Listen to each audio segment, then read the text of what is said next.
So you've recently been inspired or motivated to sign up for a marathon or even a 50K, but every single time you go online and see like how do you train for it or whatever, it's some Boston qualifier that doesn't have a job, that runs professionally, that ran in college or something like that. It's not some normal dude that, just kind of likes to run, maybe a little bit chubby, just kind of enjoys it. Well, that's me. And I just signed up for a 50K, and over the next 24 weeks, I'm going to tell you exactly what I'm doing during that week, and also tell you like my background and let you know like why this might be kind of legit and how I come up with the things that I'm coming up with when I choose my training program. So this series will be a 50K training program over the course of 24 weeks. We'll talk about the timeline. Let's just dive into it right now. First, how average am I? Well, I've done about 10 marathons, I'll be honest. I've done a couple Ironmans, most of which were in my earlier years. It's currently 2022. My last Ironman was 2017. My last marathon was 2018 New York City, and that just kind of happened, which kind of stemmed this. But generally, I'm like a 4:30, 5-hour kind of guy. I think my PR in the marathon is maybe like 4 hours. And I really never followed a training program that strictly. I've always wrote one out.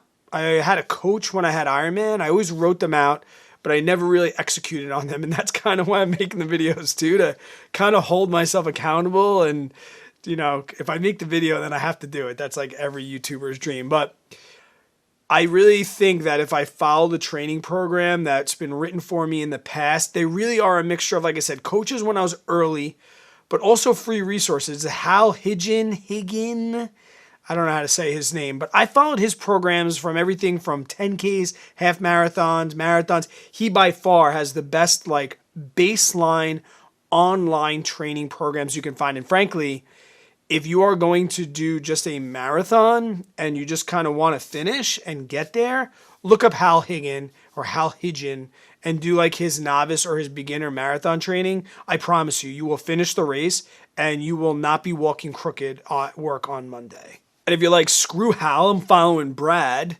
you can pretty much take everything I'm doing and eliminate the extra weekend run. Essentially for the ultra, what I'm adding and what's really, really important when you train for longer distance races over the marathon, which is anything, frankly, an ultra is anything over a marathon, is like back-to-back long days, running on tired legs. Because, you can have a plan in an ultra, but really at the end of the day, it's most likely going to be muscle fatigue, breakdown of your feet, things like that. It's not like shorter races, even the marathon, where nutrition is super, super important. Okay, so we really need to focus on running on tired legs, getting out the door the next day when we really don't want to. And that really starts really from week 1. Now, I will tell you too, if you follow the channel, and if you don't, please subscribe. I'm trying to get to 100 subscribers so I can update people in the community post.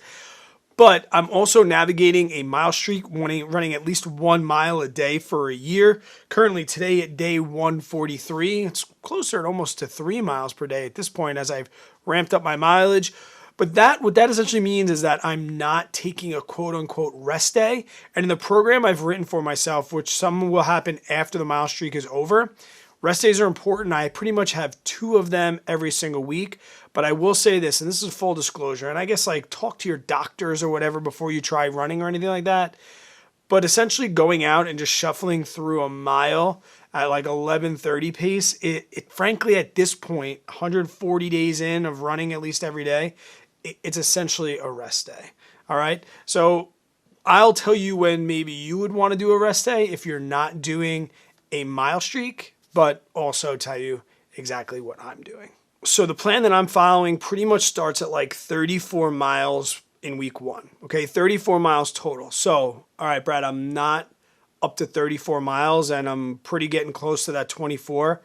I think it's more important to scale up your volume slowly than to jump into a program. It's better to catch up like week 5 or week 6, in my opinion, than try and jump right into week 1. So wherever you're at, go into Google Sheets or whatever, type in how many miles you're doing and just add in times 0.1. That's going to add 10%. That'll be your ramp rate. If you stay on that course, Okay, it starts slow and starts to get exponential. Eventually, you will catch up to the mileage that I'm doing, and that's when you can kind of enter the program. If that's going to happen more than like a third of the way in, to be honest, you might want to look for a further out race or know that you're just going to survive. I'll tell you this because I've done it. All right, I think the Big Sur Marathon comes to mind. I did not train at all. Every single one of you watching this can most likely go out there and cover the distance. You can walk 26 miles. You can probably walk 30 miles. Really what I think training is how injured or sore you're going to be the next day and how confident you're going to go into a race. I mean, maybe the 50, 100 milers, you could flat out, your legs will just stop working and you'll be out. But the marathon distance, if you look at the last finisher of the New York City Marathon yesterday, I'm not saying anything about this person. You can Google it. But if they can finish, I promise you can walk any distance under, let's say, under a marathon. So training is like important, but it doesn't need to be like set in stone. If you need to catch up or you get sick or you need to take a week off or you have a wedding on a Friday and your Saturday run gets cut a little short, I frankly, the professionals will tell you that you have to run. I'll tell you, not that big of a deal. So let's dive into it. Week one. My race is April 13th, 2023. I'm doing the shore to shore.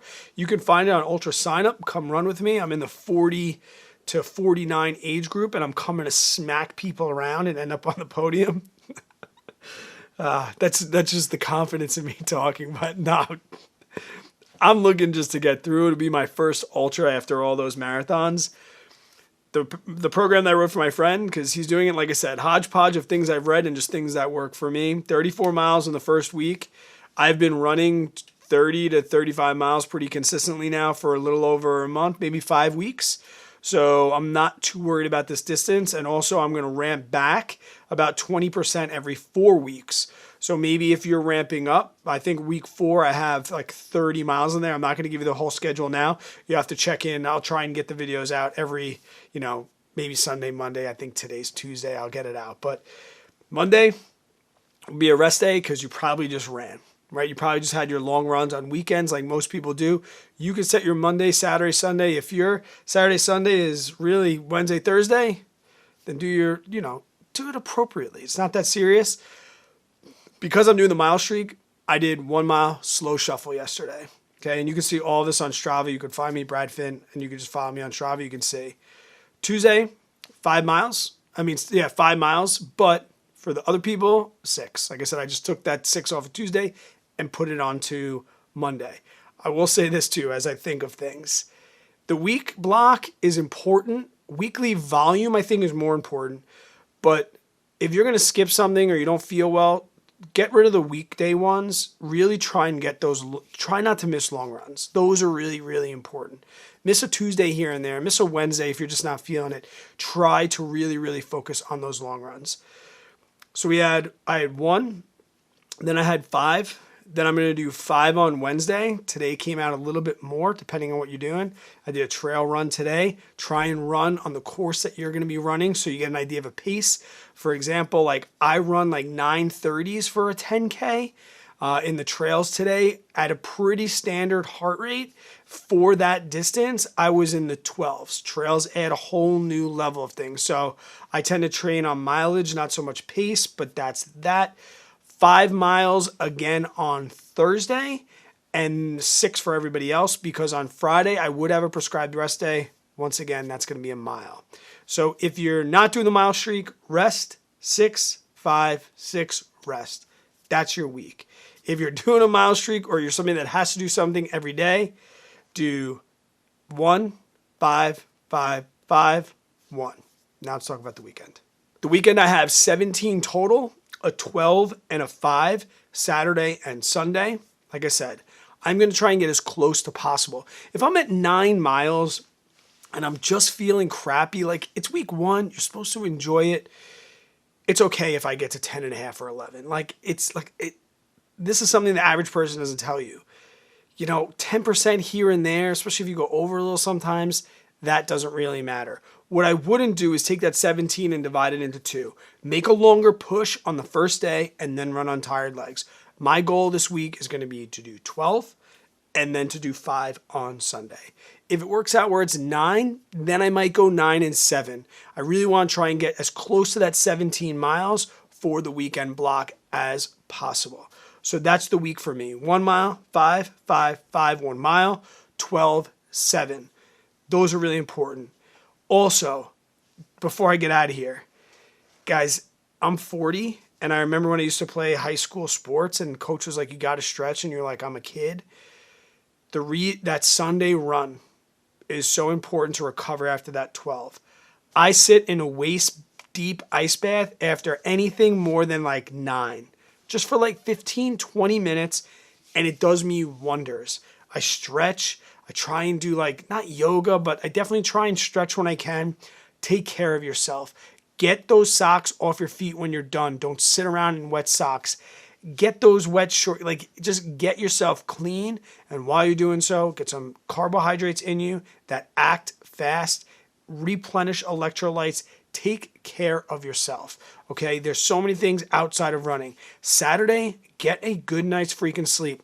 If you go out and you run 12 miles and then you stay out till 2 o'clock in the morning, Sunday is going to blow. Not just for the run, but the way your body is going to feel. Trust me, I'm having a beer right now on a Wednesday.